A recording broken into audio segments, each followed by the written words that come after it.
2,000 to 1. 2,000 to 1. That was the odds that you could get if you predicted the Washington Nationals were going to sweep the Houston Astros.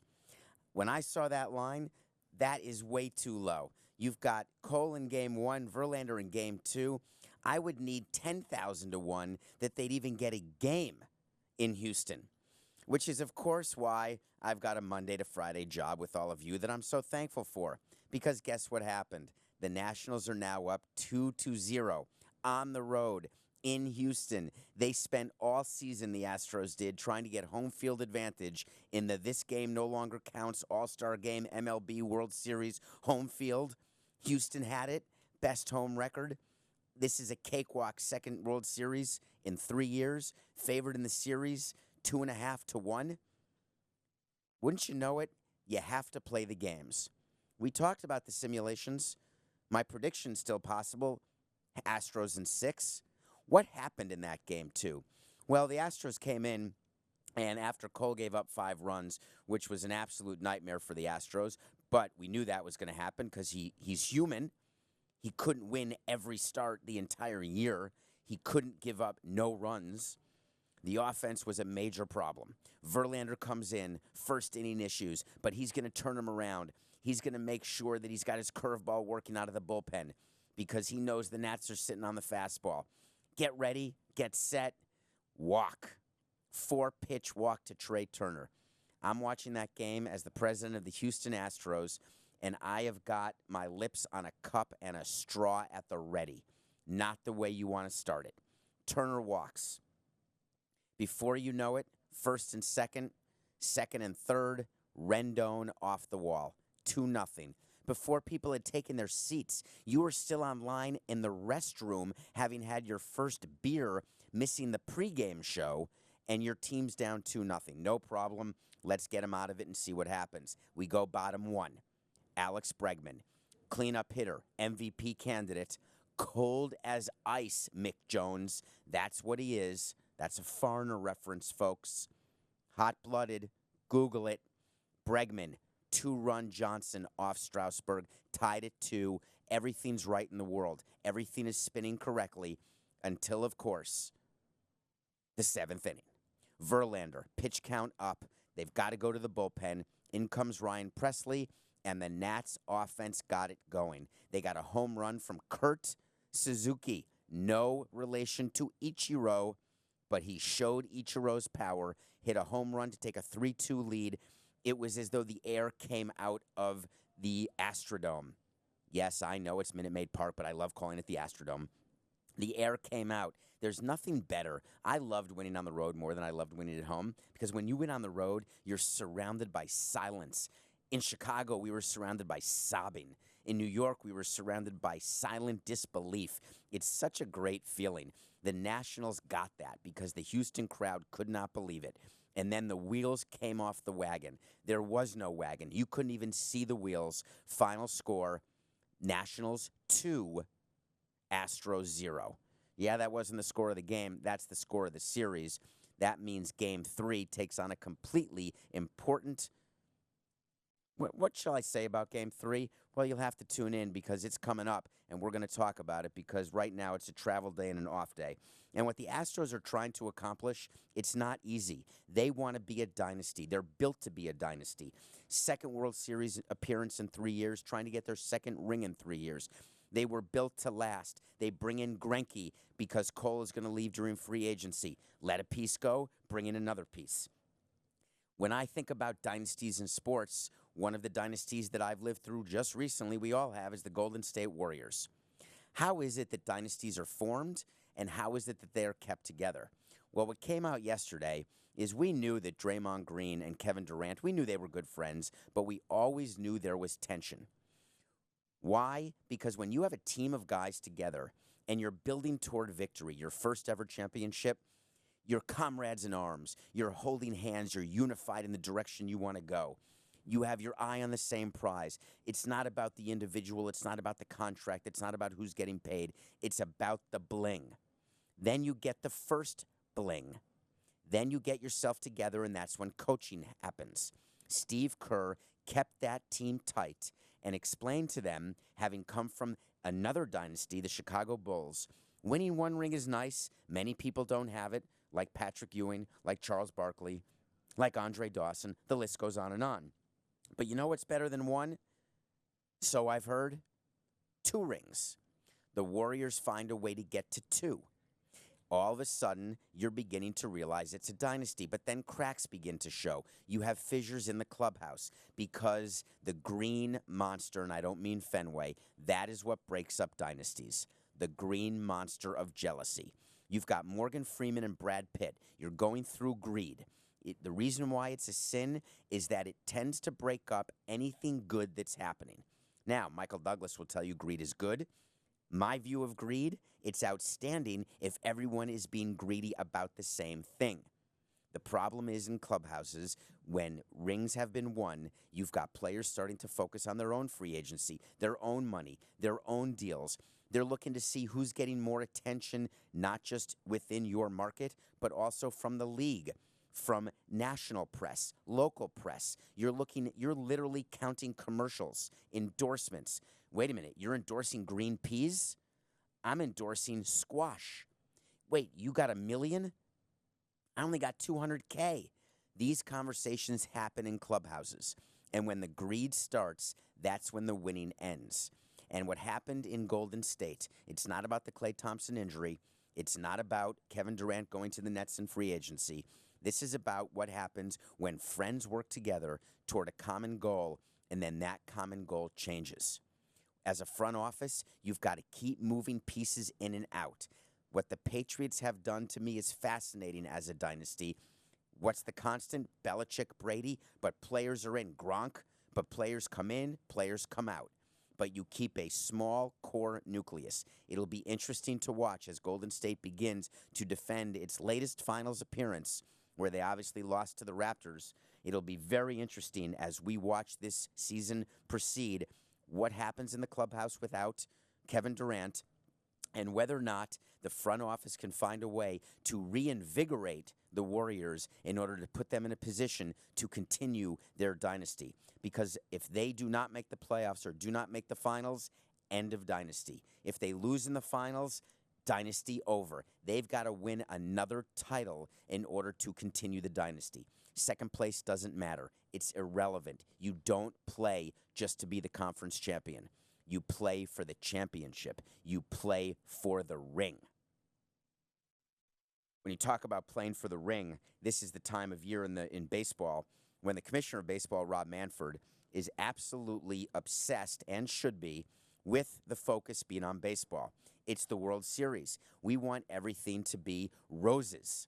We want it to smell perfect. I've been around World Series not just as a participant, but I've gone to many World Series. And so much work goes in to making not just the media, but the fans, everyone believe that the epicenter of baseball is for this week in October, and there's no problems. Everything's perfect. It's not that you want to sweep anything under the rug. You want to make sure that there's no bad PR stories. You want to control the narrative.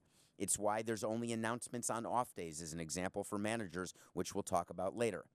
What's happening in this year's World Series is staggering in terms of the negative PR that Rob Manfred has had to deal with.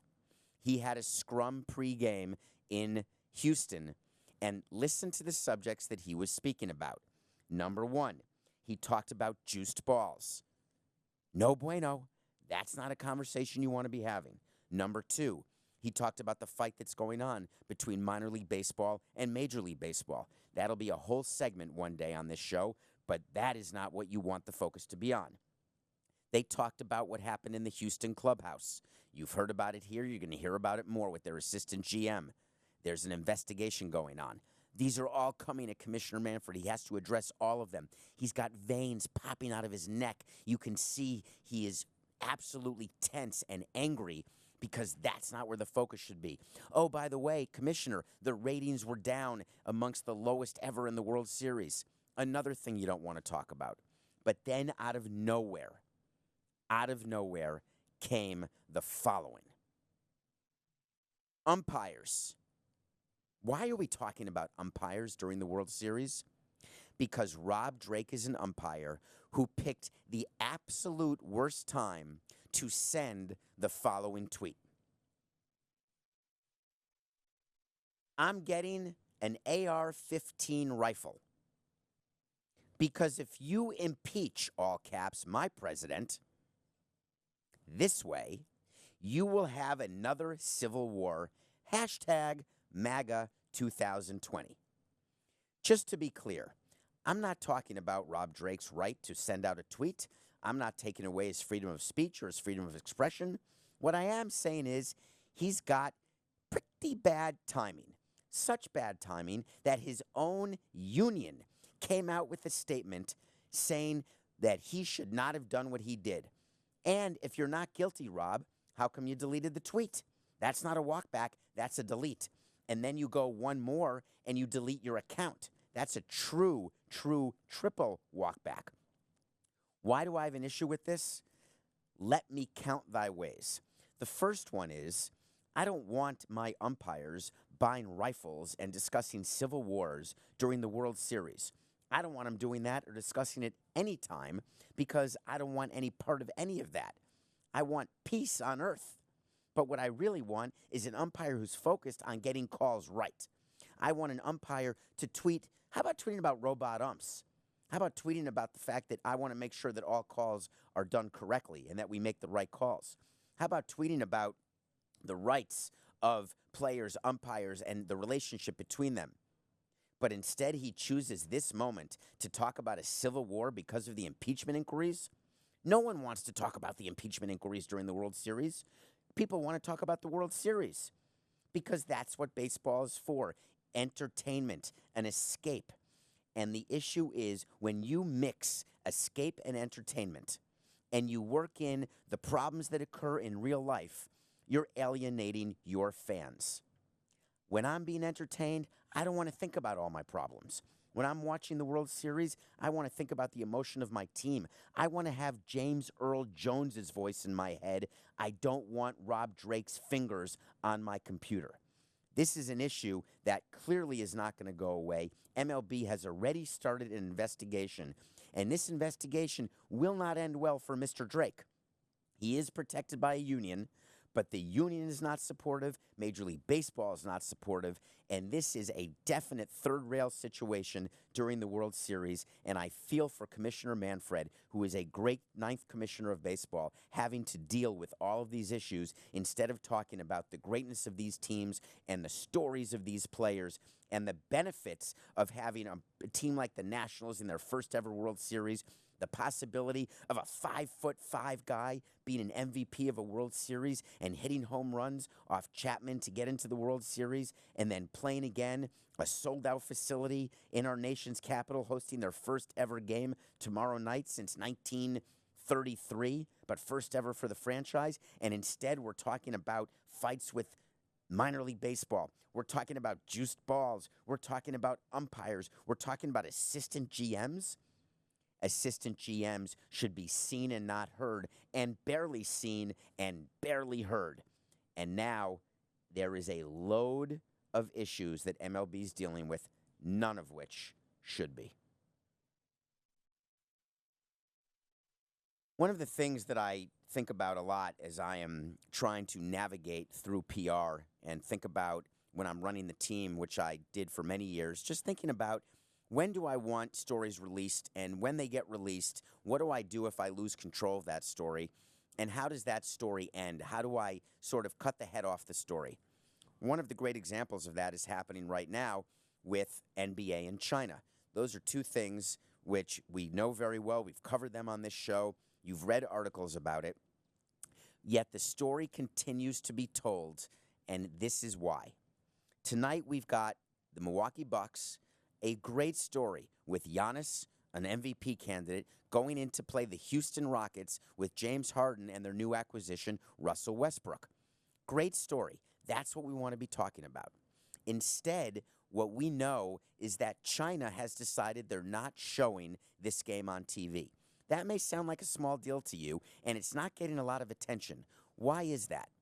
Because to people, when they hear stories, NBA China, They read tweets. They talk about it. The pundits talk about it. It's on every show. We covered it. But then they move on to the next thing. Except in the real world, in the business world, in the boardroom, those issues don't die like that. It's like when something happens to you or you're watching a news show, and it's a news show about a story of an athlete who had to overcome terrible adversity to get through what, let's say, an addiction to become a first-class athlete.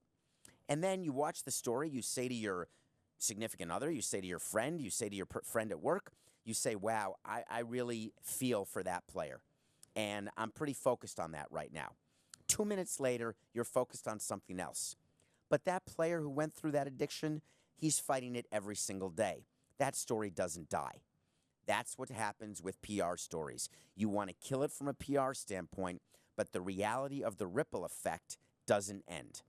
Adam Silver has been dealing, the commissioner of the NBA, Adam Silver has been dealing with the NBA China incident and the loss of revenue every day. I promise you it's on his agenda. And it's not a small part of his agenda. My prediction is he spends at least 1 hour every day of his time on the NBA China situation. We don't spend an hour talking about it anymore. We're not thinking about anything other than the Bucks Rockets opening the season. We're hoping that the talk is about the start of the NBA season. You want to take the negative stories out and let the positive stories come forward.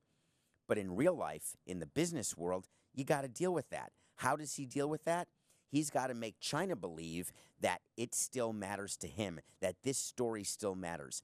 And that's the key when you have a public relations story that's dead, but you have to deal with people who got hurt or people who are angry or business partners where you're losing revenue. You have to make them believe that this is still the most important thing on your list. That's what Adam Silver's doing now. So just because you don't hear the tweets or read the tweets doesn't mean it's not the number one thing happening. Well, we got an off day in the World Series, so everybody catch up on your sleep, but we do have a doubleheader again in basketball. Good news about that is I can promise you that game will end at 1, and you'll actually get a doubleheader, 8 to 10:30, 10:30 to 1, which is more than 9 innings of baseball. So what's interesting to me when I think about a day off in the World Series, I think back to what I did during the day off, the travel day from I traveled both from New York to Florida for 3 games and then again from Florida back to New York for Game 6. And you'd think it's an off day, but it's the opposite of an off day. What's actually happening in these two teams, let's go one team at a time. Let's talk about the Houston Astros. They go down 2-0, and then they get on a plane. Nope, they don't. They go home. When you're the home team and you have a travel day, you go home, sleep in your own bed, and you travel on the off day. Then you go get to Washington, then you have a workout. The Nationals finished the game last night. They get right on the plane. They get home quite late, sleep in their bed, and then they will go do a workout as well at the stadium. But the front office doesn't have the opportunity to sleep. What they're working on now is figuring out batting order, approach, and pitching order if Greinke does not give them length. Because the bullpen got roughed up in Game 2. Greinke has not been giving length in this postseason, and the batting order needs a jolt. They moved Alvarez up a spot in the lineup, and he has answered that call. They've got to figure out what to do to get Bregman going, to get Correa going.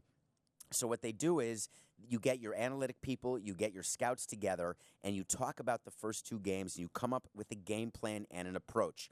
You then get that communicated to your on-field coaching staff, who starts communicating that to the players during the workout. In addition, you are leaving home if you're the Astros, which is a huge benefit because you're not worried about as much in terms of tickets, in terms of distractions.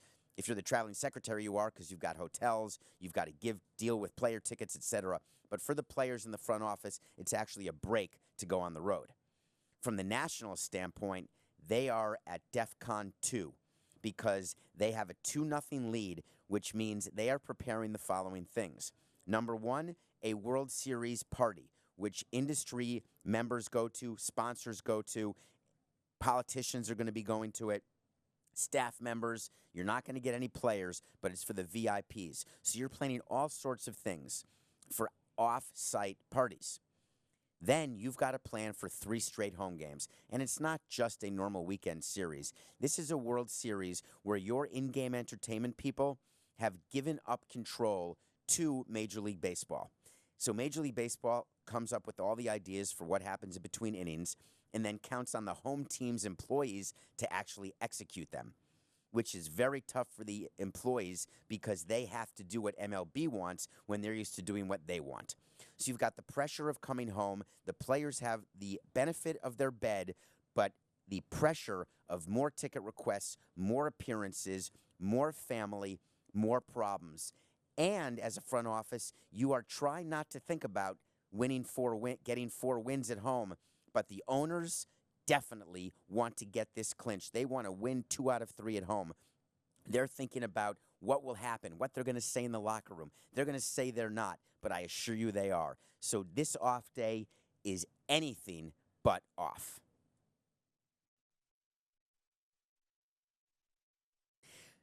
What I really think about when I was just thinking about what you do when you've got managerial changes and when you've got hiring managers, and I wanted to talk about some of the changes that have been taking place in Major League Baseball right now.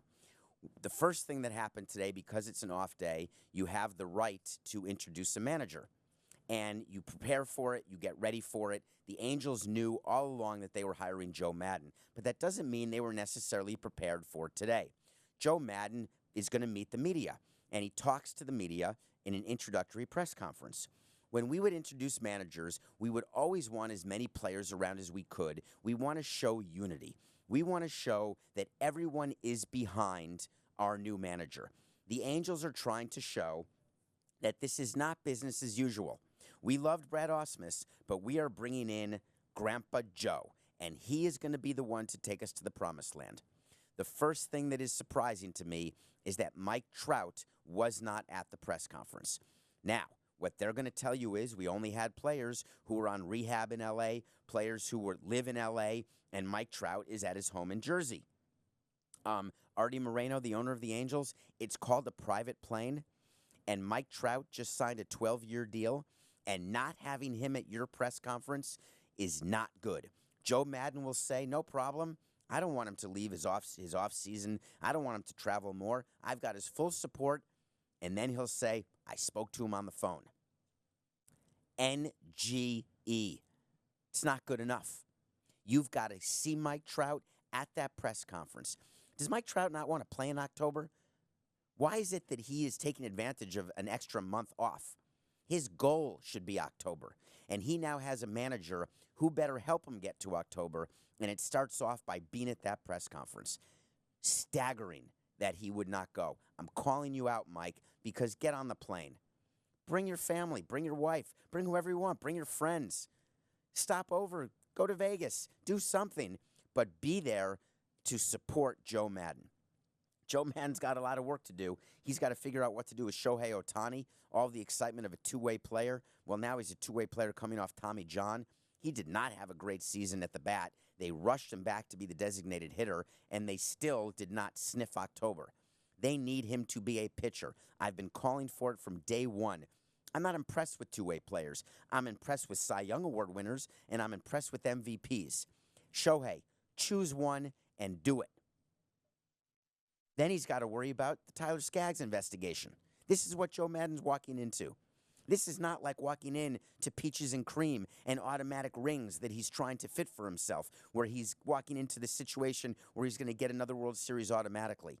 He's got to get everything right, and it starts with the opening press conference, and the Angels didn't start correctly. Here's another team that claims they started correctly. I'm not actually sure they did. The San Diego Padres announced today they hired JAYCE Tingler.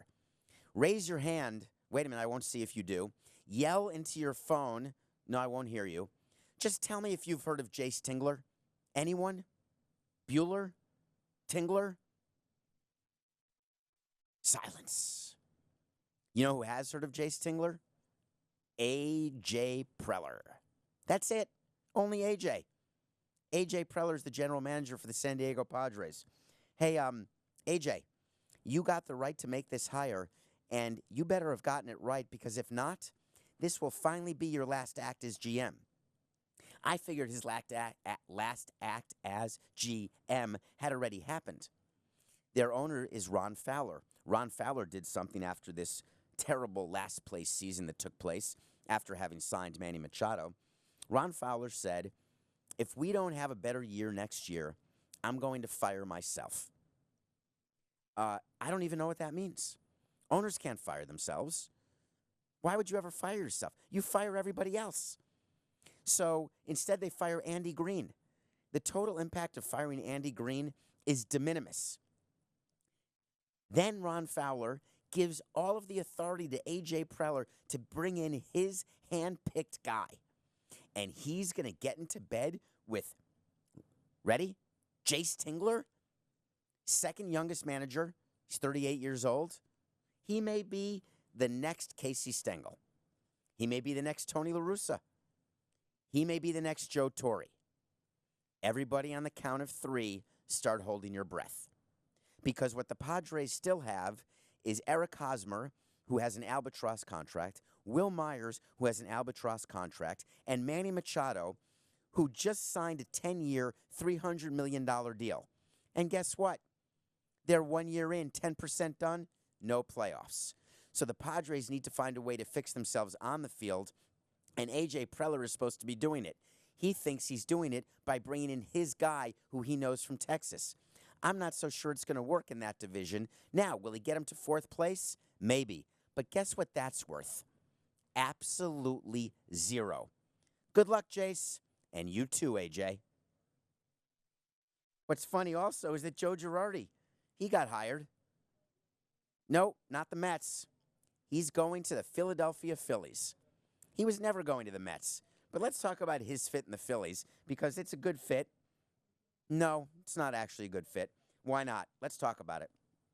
I had Joe Girardi. We interviewed him. We talked about him yesterday on the show. If you didn't listen to yesterday's show, go to it wherever you find your podcasts, and feel free to rate, review, and tell me if you agree with what I said about Joe. What I said is he better have changed, because the old Joe I know, that's not going to work too well. John Middleton, the owner of the Philadelphia Phillies, underwent an exhaustive process to decide to fire Gabe Kapler, interviewing players like Bryce Harper, JT Realmuto. And then he did it again to figure out who to hire as manager. And he had a list of Dusty Baker, Buck Showalter, and Joe Girardi.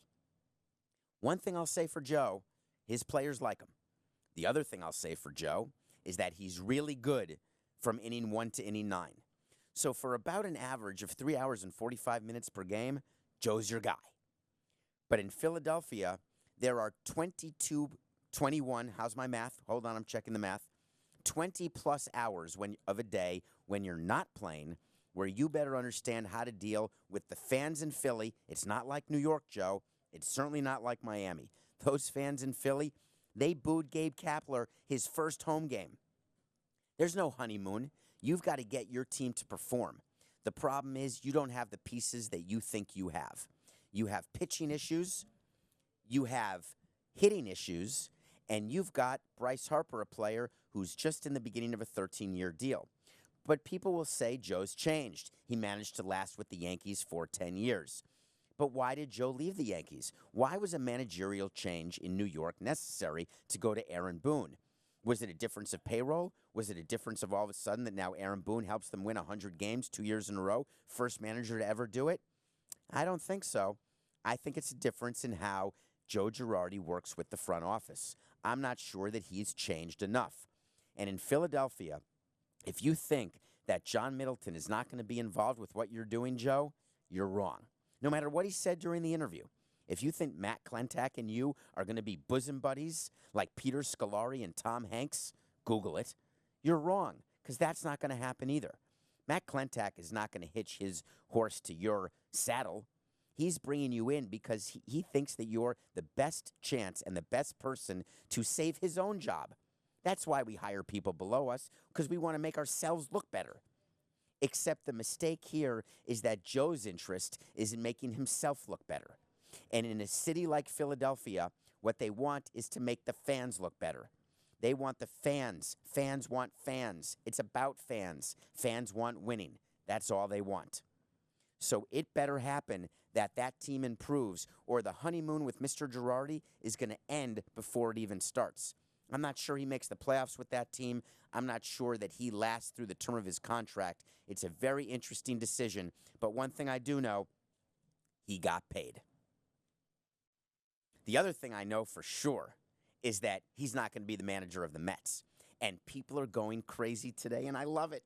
I love it when the New York papers and the tabloids start writing articles saying we wanted Joe, we lost Joe Girardi. They have such Yankee envy, right, that everyone thought the Wilpons were definitely going to hire Joe Girardi. Why not take a Yankee manager? It works perfectly into the narrative that they feel like the Yankees' ugly stepchild or stepsister or brother. But guess what? Joe Girardi was never even a real candidate in New York. Never going to happen. 2 reasons. Benjamin and Wilpon. Benjamin, it's about the Benjamins. They don't want to pay a manager, and I agree with them. They don't want to pay a manager what Joe Girardi wanted to get paid. But the second reason is the Wilpons, who are they're good people. You can talk about their ownership run. You can talk about their playoff appearances. You can talk about Bernie Madoff. You can talk about anything you want. The reality is they want to win. They're doing the best they can to win, but they are involved. Jeff Wilpon is involved. There's no way that Jeff Wilpon was going to ever work with Joe Girardi.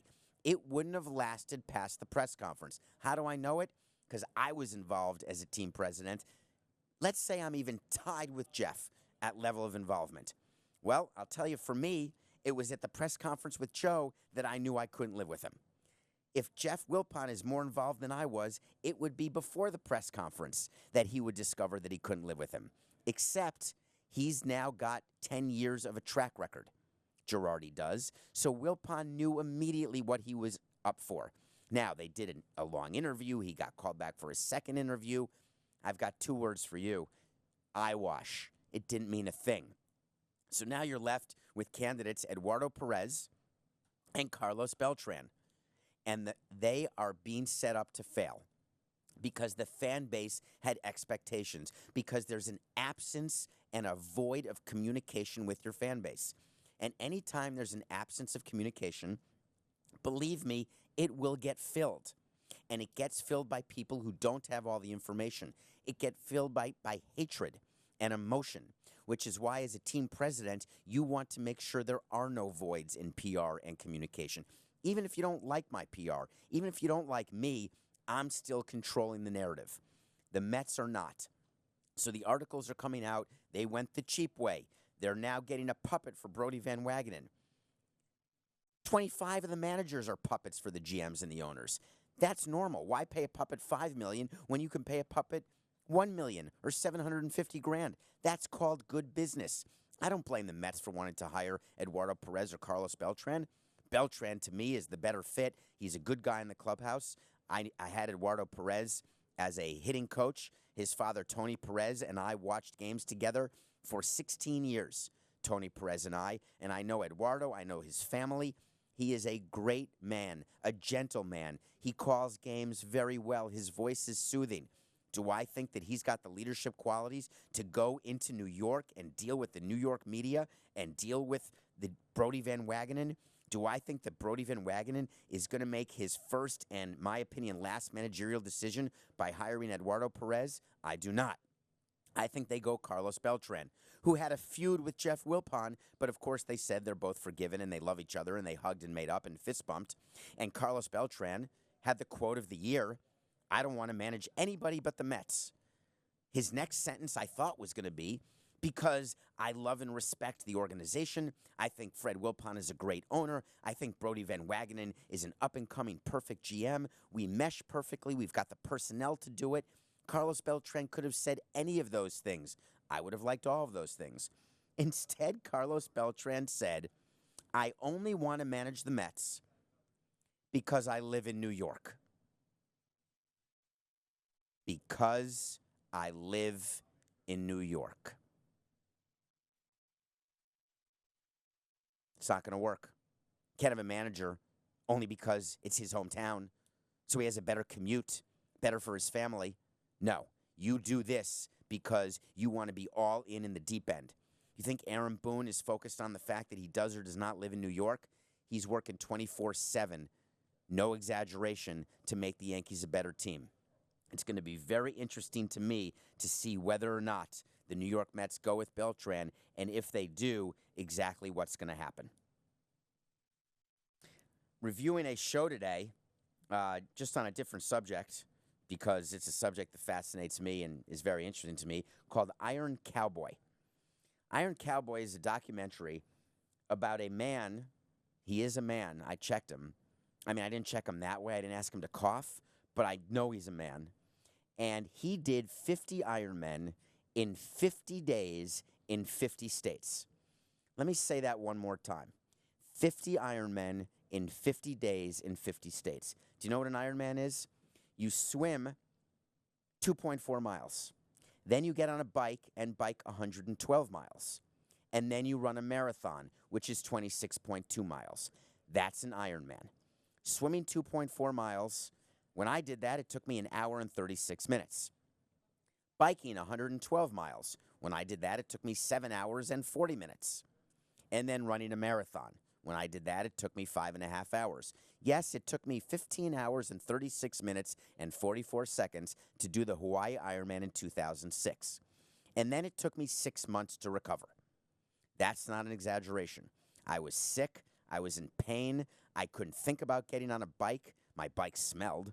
I couldn't think of running a step. And the thought of going into an ocean, there's anything I would rather do than another Ironman. So what this guy does, James Lawrence, is he wakes up the next day in a new state and does another Ironman. Not a half Ironman, a full one. This documentary goes through his entire 50-day process and how logistically you go from state to state doing an Ironman. And what bothers me about the human condition is that this is one of the great feats of all time. Yet in the documentary, they address some of the controversy because some of the days they had some lightning and weather issues, and instead of biking on the road, he got on a bike in a gym and biked 112 miles. I ask you, if you're watching or listening, if you biked 112 miles on your Peloton, would you say that you didn't bike 112 miles? No, you did bike 112 miles. And if you ran 26.2 on a treadmill, would you say you didn't run a marathon? Because I would. The marathon is the distance. It doesn't mean that you have to be on the road getting hit by lightning or getting run over by cars. It just means you have to cover the distance. It's not that these were official races in every city and state that he went to. He had to cover the distance. One of the controversies, however, is real, and it is about doping, and I'm not going to give it away. I don't want to spoil it, but I want you to watch Iron Cowboy and learn how one man can do what to me is impossible, 50 Ironmen in 50 days in 50 states. Check it out today. One of the things that I can say about, well, Iron Cowboy, you got to watch it on Netflix if you have Netflix. If you don't have Netflix, find it somewhere else, because it could be somewhere else. I think I watched it on Netflix. I was obsessed with the documentary. I've actually watched it twice, trying to formulate my opinion. So hit me up at David P. Samson on Twitter when you watch Iron Cowboy. I'm very curious what your view is of some of the controversies. One of the things that we also do for you here is that we come up with picks. And what I really like about picks is that what I think we're learning here as we build our audience-host relationship is that if you really want to win money, you have to take picks with a grain of salt. Because do you think just because I was the president of a team for 18 years that I know what's going to happen? Do you think I'm some sort of gambling genius? I simply look at a game, I look at value, and I give my opinion. My opinions are for opinion only. I've heard from a few of you, and I don't mind, that you made plays legally in legal states based on my picks. But don't blame me. I'm doing this to tell you why I'm making the pick, and then you decide what you're going to do. But if I'm going to get the blame, I'm not going to block you, because I don't like people who block people on Twitter. I'm not going to block you. You can DM me, tell me why you don't agree, but don't tell me you bet your life savings on it. It's not a stock pick. It's a game. Today's game that I want to talk about is back to the Bucks and Rockets. The interesting thing is that only in the U.S. will we be able to watch that game. But I'm very curious how James Harden and Russell Westbrook are going to be as a team. Game one is always tough to call in a season. Preseason does not count. James Harden is doing his step backs and he's doing his threes off 1 foot. They're not playing in the proper rotation with the proper minutes, so I ignore it. Russell Westbrook, he of the triple threat. Triple, it's called when you get 10 points, 10 assists, 10 rebounds. It's a triple. Is it, Coca, it's not a triple threat. I'm blanking. It's called something else. It's a triple-double. Thank you. That is called a senior moment when you're over 50, and the word is right there on the tip of your tongue. Russell Westbrook is the king of the triple-double, but really not the king of being successful in the NBA other than triple-doubles. So he comes to the Rockets, and it becomes a very big story. For Houston, this is a critical season for them. They've got to win the championship this year, not just to save Daryl Morey's job, but because you don't want to waste having a player like James Harden and not win a title. So they're playing the Bucks. Why are the Bucks interesting to me? Because they've got the best player in the NBA in the smallest market. It reminds me of Kareem Abdul-Jabbar when he was a Buck. As you recall, in the 70s, he led the Milwaukee Bucks to a championship and then was summarily traded to the Los Angeles Lakers, where he then made his claim to fame by winning more championships. He is much more well-known as a Laker. The NBA wants its biggest players in its biggest markets. Don't kid yourself. Those of you listening in Milwaukee, and I know some of you who are, the league wants Giannis not to be in Milwaukee. They get more money by having him in a larger market. But for now he is, and he's fun to watch, so you should watch the game. But why is it that the Bucks are only underdogs by 2 points? It makes no sense. They lost. Bledsoe's not playing. They have injuries. This is all about the Rockets not having team continuity and bringing in a second superstar to play with the first superstar. How will it work? My guess is it doesn't work in game one. If you want to win tonight, then you're taking the Bucks, you're taking the points, and I'm not telling you the Rockets are going to win by 1 or 2 points. I'm telling you the Bucks win this game in Houston, game one. Harden is going to shoot, let's say, 7 for 20 from three-point range. It's going to be Chuck and Duck City. The other thing we do on our show, which I love to do, is called Wait to See. Wait to See is where we have accountability. And the reason why we have accountability on our show and why I like accountability is that I want you not to think that I'm just saying things and running away from them or stepping back or walking back. We're keeping track of every Wait to See for every show. And when there is a result, we're going to go back and tell you whether we were right or wrong. My Wait to See is based on this year's World Series, where everyone is assuming that it is the end of the World Series when the road team wins the first 2 games. As a matter of fact, you have to go back to 1996 when the New York Yankees lost the first 2 games in New York to the Atlanta Braves. And then, of course, what happened? They swept the next 4 and won the title. This series is far from over. MLB needs this series to go 6 or 7 games. You've got to find a way to get it back to Houston if you're MLB. The umpires know it. The players know it. The owners know it. It is clear as day. A sweep is not what MLB is looking for. I am looking for this World Series to go the distance so the narrative of the World Series can change and the focus can be put back on the field. Because if this sweep happens or a 5-game series that's a blowout, then we are going to be knee-deep in off-season issues and free agency and lack of players signing and all the controversies that Rob Manfred has been discussing. But if we get a Game 7, it's all about the field. And the Houston Astros are going to win 3 out of the next 4 games, and you will have a Game 7 back in Washington, back in Houston, and I'll tell you later who I think is going to win that game. I've definitely enjoyed talking about all these issues today. A lot of managerial changes. We got more coming. I think you're going to see Mike Matheny hired by the Royals. There are a few more openings. You've got to get that done before the GM meetings take place in the first week of November. We've got the NBA starting, NFL Week 8 coming up. So it is a great month to be a sports fan. And what I love my time with you is we get to break through all the clutter and do some decoding. But you always have to remember, it's just business. It's nothing personal.